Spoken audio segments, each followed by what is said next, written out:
You wake gasping into a world of dust and silence. The sky is a furnace, and even the crows turn away. In this scorched new reality, water is life, your lifeline, and your obsession. Water is the most important thing if you are stuck in the wilderness, one survival guide grimly reminds us, because you can't survive more than a few days without it. There are no grocery stores or taps left, only desperate wit. So roll up your sleeves, we'll hunt down every last drop with science and a twisted sense of humor. Scavenging hidden reservoirs. First, raid what remains of civilization. Look everywhere for overlooked caches of water. Home reservoirs. Your house may be hiding treasure. The hot water heater tank alone can hold 30 to 80 gallons of drinkable water. If it's a gas heater, shut off the gas first.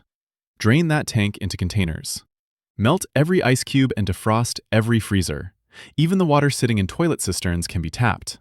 CDC guidance notes that clear tank water, with no blue cleaner tablets, can be used in emergencies. Yes, it's weird, but better than dust in your throat. Just skip the bowl and avoid anything colored. Liquid from canned foods, canned fruits, veggies, etc., is often drinkable brine.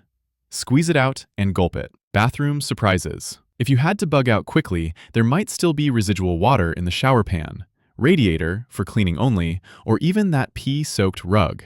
Just kidding, don't drink that. Pools and spas can water your plants or flush toilets, but chlorinated or green pool water is unsafe to drink. Use it only for washing if you must. Condensation and ice. In the wrecked car lot or abandoned office, AC drip pans or radiator overflow tanks may hold small amounts. Feel metal surfaces in the morning. Wipe off dew with a cloth. Surprise dew on car hoods, trunks, and tarps can be wrung out. Every drop counts, no matter how slimy the rag. Rain barrels and gutters. If any barrels or drums survived, position them under gutters or on roof runoff spots. When it rains, and it might someday, let it pour into your jerry cans. Use anything funnel-like, cut soda bottles, PVC pipes, or folded tin to channel roof runoff. In short, leave no ceramic bowl unturned. But remember, even in desperation, there are taboos. One official survival list bluntly marks water from your toilet bowl or tank as unsafe to drink under any circumstances. So yeah, swab out the seat with bleach first if you must dip a bottle in. Prioritize only those sources known to be clean or filterable. Rain, dew, and atmospheric tricks. When and if the heavens ever finally open, you'll want to catch every last drop.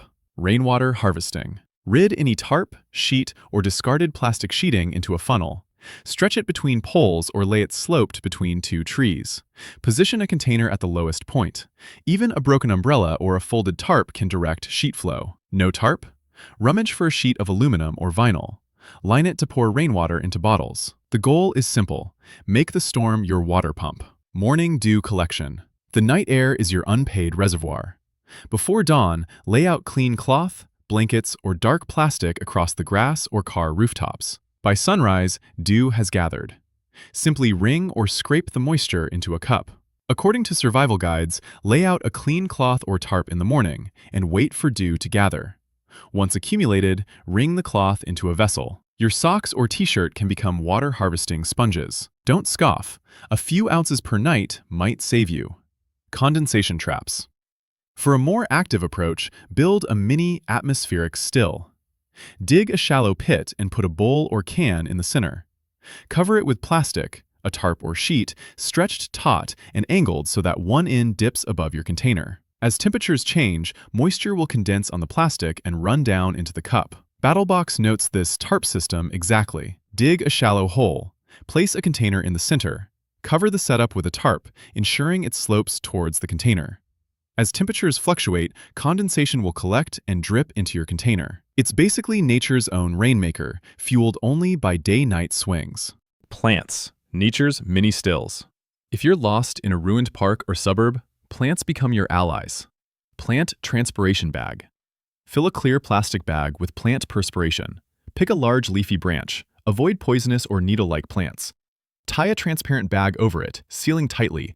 Leave it in the sun for a few hours. The plant will sweat into the bag. Outdoor revival guides explain. When plants absorb water from the ground, they filter out many impurities. Plants transpire water, meaning that water vapor evaporates from the leaves, and this water can be collected. In practice, you'll see droplets form on the bag's interior, then roll down to the lowest point where you've tied it. Harvest carefully into a cup. One branch yields just a sip, maybe 1/3 cup in 4 hours, but hey, dozens of bags in rotation keep you alive. It's slow and tedious, a full-time job of shaking trees if necessary, but it's pure water straight from nature's filters. You've essentially made the bush give you its sweat, and the plant isn't even damaged by this trick. Vines and cacti, last resort. In jungles or deserts, certain vines and cacti can be drained. Slice a juicy vine, rubber vines, not poisonous ones, and let it bleed into a container. Cacti like beryl or prickly pear hold water in their pads, but be extremely careful. Some cacti fluid is toxic. This is truly desperation juice. Consider it only when you'd rather die of plant poison than thirst. Real talk, even 1 drop is questionable. In most cases, your bagged leaf method is safer and weirder. DIY solar stills, your personal distillery. When scrounging fails, get creative with a solar still, basically a homebrew distiller powered by the sun. This is next level but mighty effective. Dig a pit. In a sunny spot, dig a bowl-shaped hole, roughly 3 to 4 feet across and 2 feet deep. Add moisture. Toss green vegetation and wet soil into the pit. Some guides say even urine or salt water can be used. Yes, a solar still can purify anything you pour in, yielding only H2O on the other side. Set your container. Put a clean cup or bowl in the center at the bottom. Cover and wait. Stretch a clear plastic sheet, or even a clean shower curtain, tightly over the hole. Seal the edges with rocks or dirt. Place a small rock at the center so the plastic dips down just above the container. This creates a condensation chamber. The U.S. Department of Energy describes the science. By creating a closed space with a transparent cover, the trapped heat is absorbed by the soil and causes its moisture to vaporize. This vapor rises and condenses on the inside of the plastic and drips into the container. In other words, the sun heats ground moisture and plants you tossed in. Steam forms, then cools on the plastic lid and runs down like mini raindrops into your cup. Start the still at sunrise and return hours later. You might net a few cups of distilled water per day, not a torrent, but pure liquid life. If you're lucky to be near saltwater or poisoned puddles, the still will strip out salt and poisons, giving you fresh water. It's essentially a mini refinery in the dirt. Outlandish Expedients. When things get really grim, go even more absurd. Wrecked cars and metal, rusted SUVs can help. After dark, park a ruined car under a full moon or leave it overnight. Dew will condense on cool metal surfaces. Roll down a window or towel the hood and collect it. Also, empty windshield washer fluid reservoirs can store rain. If you find antifreeze or coolant, do not drink it, but the veins of metal tubing might hold clean water if never filled. In dire fiction, survivors have even used car radiators as makeshift still coils. DIY aquifer. If you have plastic sheeting and trash bags, try digging a larger pit lined with gravel and cloth. Cover it loosely so rainwater drains in. This is more like making a shallow cistern, an artificial underground reservoir.